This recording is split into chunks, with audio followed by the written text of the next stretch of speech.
MPs, celebrities, and business leaders have launched a campaign calling for a public vote on the final Brexit deal between the UK and the European Union. The People's Vote, which held a rally in Camden, North London on Sunday, aims to unite anti-Brexit groups.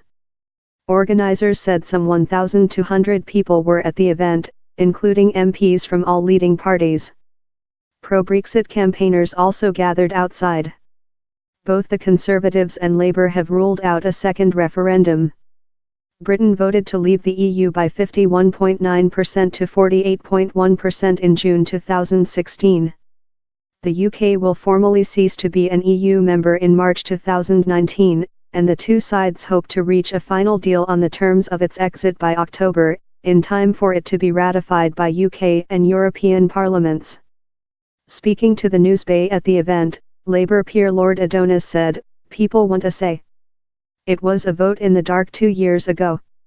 No one had any idea what the consequences of Brexit were going to be." And Green Party co-leader Caroline Lucas told attendees that Brexit was not inevitable, adding, "We'll do everything we can in Parliament for a people's vote. This issue is far too important to leave to the politicians."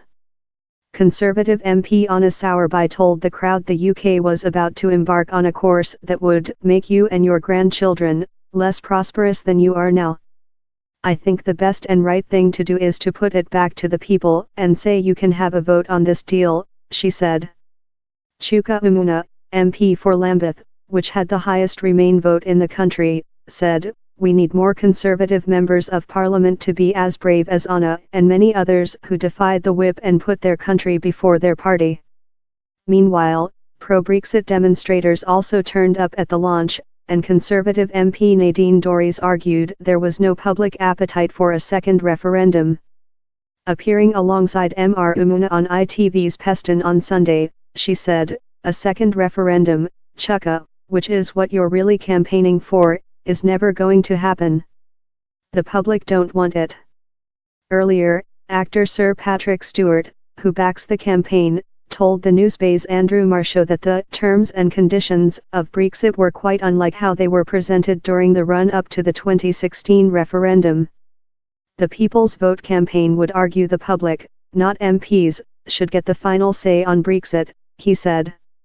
And if people voted to reject the exit deal, the UK would simply stay in the EU, he said. Sir Patrick also said he was motivated by history and emotion to want to stay in the EU. "I'm a war baby and growing up a lot of the world was not good. So the day we joined was one of the most exciting days of my adulthood," he added.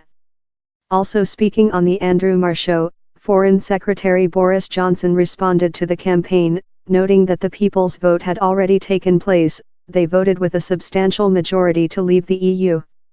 "We're now trying to deliver on that mandate from the people." Mr. Johnson addressed the remarks made by Sir Patrick, who played the role of Captain Jean-Luc Picard in Star Trek: The Next Generation. "I think we'll get a great result and we'll be able to have, not only a gigantic free trade deal with our friends and partners across the Channel, but we'll be able to boldly go to areas we perhaps neglected over the past 5 years.